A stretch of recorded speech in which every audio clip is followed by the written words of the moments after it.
Well, I'm just heading out of Richmond.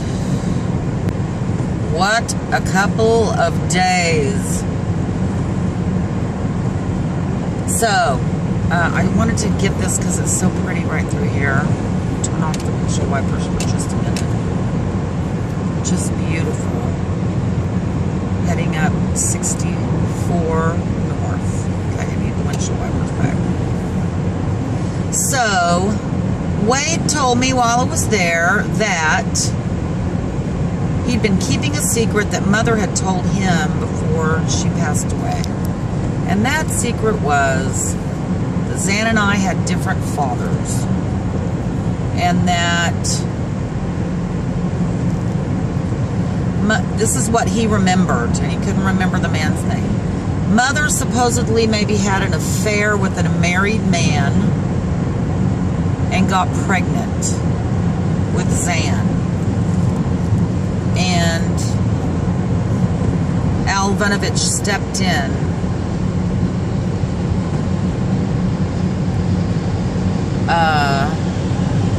to marry her.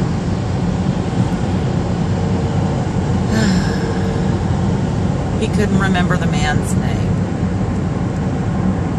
And that then she got pregnant with me from Al Vinovich. So he also said that she tried to hit on him, that Zan tried to hit on Wade, that Zan tried to hit on Mike Robe, and I don't know when or what years. I'm assuming it was quite some time ago. And then he also said that she wanted to try and take over the entire cabin and get it away from the Watts. And I just called Jenny and told her that so she would get that title flipped over into her name out of Earlene's name. So, pretty motherfucking exciting weekend. And then last night, let me try and recap this so I can remember, so I can put it in the book. I got there very early in the morning, Monday morning. I want to say about 8 o'clock in the morning Central Time, 9 o'clock in the morning Eastern. And I stayed up. He took me to breakfast at this cute little place. I think it was called the Urban Spoon. I mean, Richmond is just this beautiful town. Cobblestone streets, historical buildings, beautiful architecture. You know, he was there filming the movie Mercy Street for PBS, which is, they want to try and turn it into kind of a Downton Abbey kind of thing about the Civil War. Top secret right now, anyway. And my tooth, I think I have a tooth infection I need to take care of when I get back to Nash. Stayed at the Marriott Courtyard on Carey Street and 14th. It was a beautiful hotel. I guess it was pretty brand new. The room had like a marble countertop, little kitchenette. I did sleep on, I cannot wait to get back to my bed. I had to sleep on a little fold-out couch. It's very hard on my back. Okay, so after breakfast, came back, the hotel.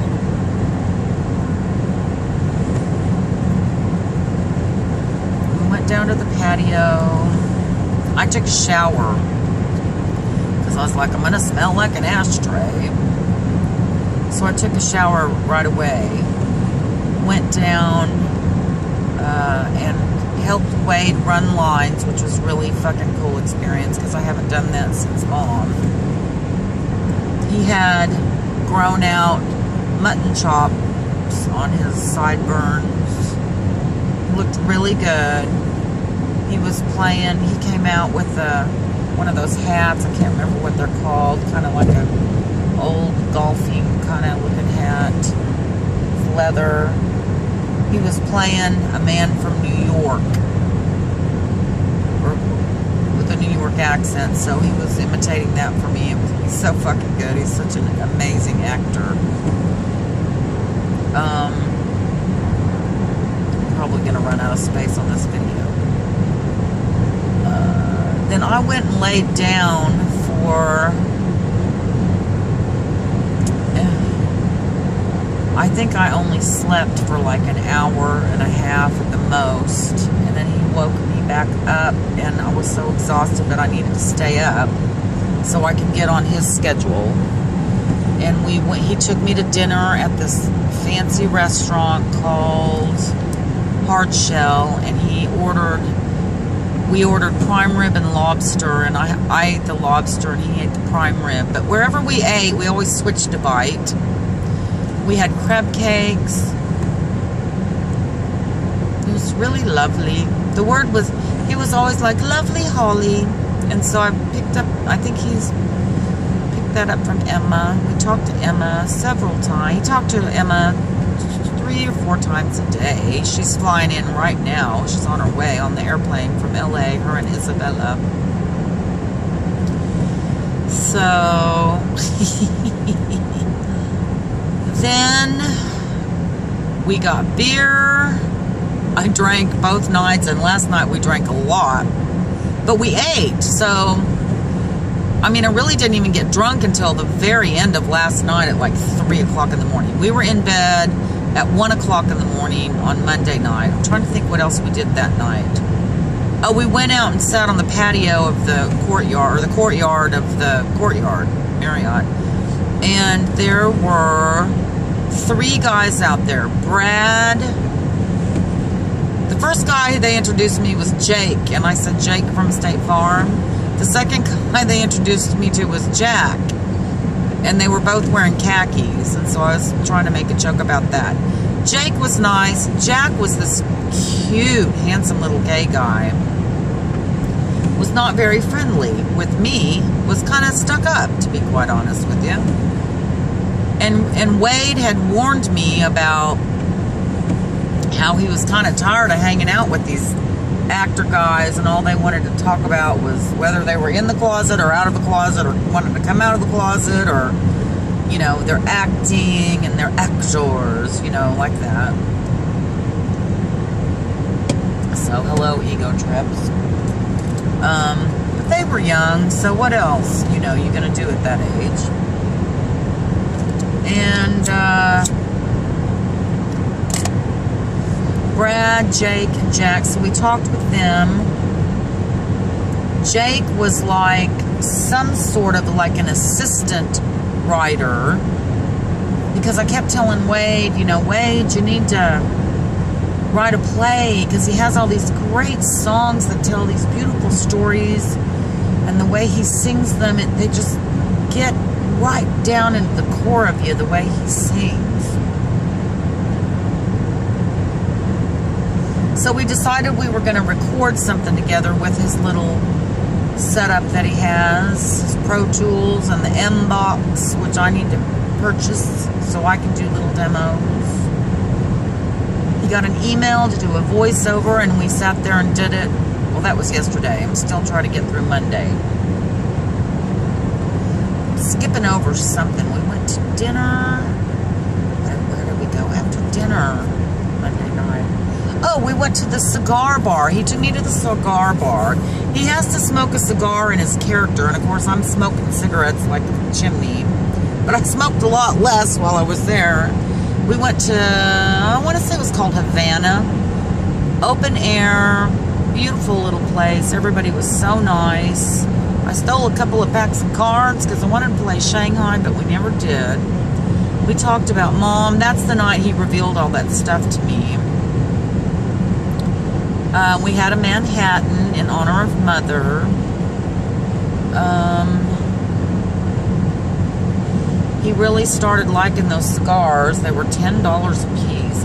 He paid for fucking everything. He must seriously have spent at least $500. Each dinner that he took me to at nighttime was at least $100. I saw the tab last night, with including tip. Then we went back to the patio. Then we went up and we went sound sleepage. So we woke up. He woke up at like 9:30 a.m. the next day, and he woke me up about 10:30. We got up.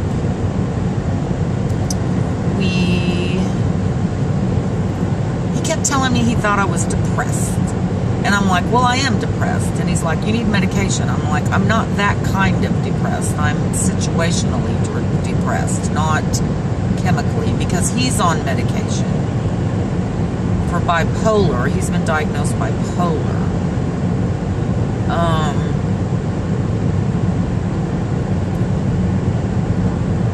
The next day, I was much better mood because I wasn't exhausted from no sleep and driving 10 hours. And where did we go eat the next day? Didn't have breakfast. We had to have lunch, I think. We had like an open-faced turkey sandwich with no bread that was really good. Where was that? I can't remember. Then after lunch, we took an Uber down to the river. We Ubered everywhere. And he took me on this long walk. They dropped us off at this little museum, like Taggerton.